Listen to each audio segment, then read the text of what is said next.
Gears are a big section in the test. A lot of people do lose marks on this section. Obviously when we're starting, we're always going to start in first gear. When you're in housing estates like we are now, we're going to generally just try and get to about third gear. We won't be going to fourth gear. Try and avoid driving in second gear. Second gear is only really for getting to third gear and turning. With the exceptions of T-junctions, which we've already done, you're going to be rolling into first gear at all your T-junctions. So I'm going to move off now, okay? I'm in first gear, doing the procedure for moving off. Side mirror, check my blind spot. Really taking my time, when it's safe to go, off I go. Now, it's important to show good progress as you're moving off. So first gear, second gear, nearly like a rhythm to the car. Listening to the engine, once the revs come up, you're going to go up to third gear. And always pushing your speed, you know, even roughly to about 45 kilometres. You may not get there, but in housing estates, that's what your aim is. At the T-junction, I'm going to take a right turn. So I'm checking my mirror, signal, side mirror. Now, at the T-junction, we've done this already. We're going to go up in third gear and just roll straight into first gear.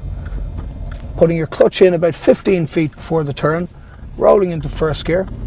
Nearly stopping, but not quite. First gear into second gear straight away. Straight away into third gear. So it's complete consistency in each gear change. As I turn right here, all turns are generally done in second gear. So before you get to the turn, I'm just going to slow down into second gear, off the clutch slowly so it's a smooth gear change, and then looking into the turn and getting into the left hand side as soon as it's practical. The main thing is before you turn is that you're in second gear well before the turn. If you're still changing gears while on the turn, you will be losing marks here. So once again, I'm up in third gear straight away. Now up ahead I see a right angle turn, so I can't really see around it. Obviously I want to slow down, and a good way of showing the tester that I'm ready for anything around the corner is just to drop to second gear, looking into the turn once again, keeping left as I can. Okay, at the T-junction I'm going to take a right turn. Once again, T-junctions, always back to first gear. We'll call rolling into first gear. So up to the very top, about now, clutch into first gear, look both ways, and then looking both ways. If you notice, I'm not coming to a complete stop. The car's still very slightly still rolling, getting a nice flow to the turn. And once again, pushing my speed. I'm not letting this needle drop until it gets to about the speed I want, which is about 45 kilometres. I'm going to take a left turn, starting slowing down gradually early, dropping to second gear and off the clutch before the turn. Left, just steering nicely around the turn. I'm going to gently slow down for this car, checking my right mirror as I'm moving out. Now, as I'm slowing down for the red light, I'm just going to gradually slow down, drop a gear to third, come off the clutch slowly, and then I'm going to stop in third gear.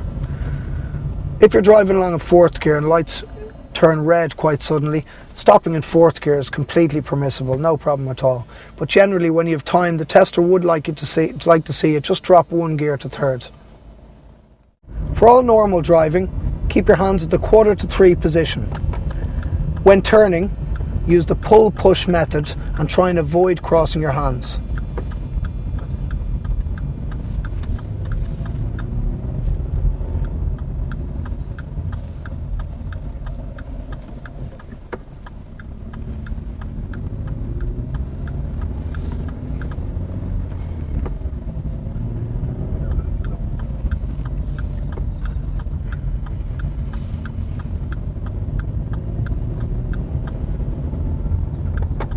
One more.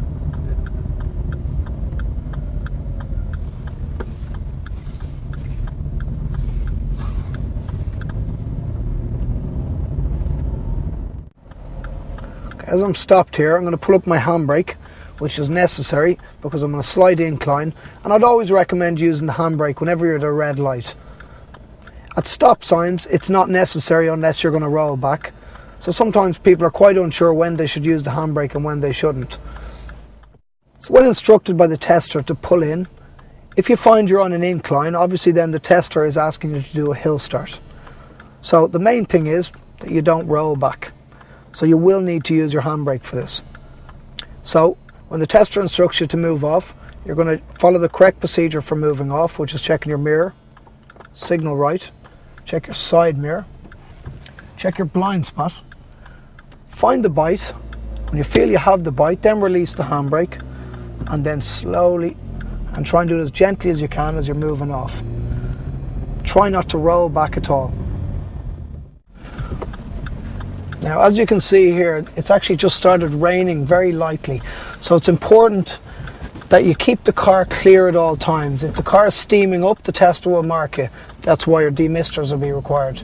If it's raining slightly, you must have the correct setting on for the windscreen wipers. The intermittent one will do fine here. If it starts raining heavier, I'll go on to a quicker setting on the windscreen wipers. If it stops raining, I'll be very quick to cancel them as well. So the tester is watching that you're keeping full control of the inside controls of the car as well. For vehicle controls, remember not to coast. Use your gears correctly, i.e. for turning and speed. Apply the brake smoothly. Use the handbrake when necessary, and steer the vehicle with control.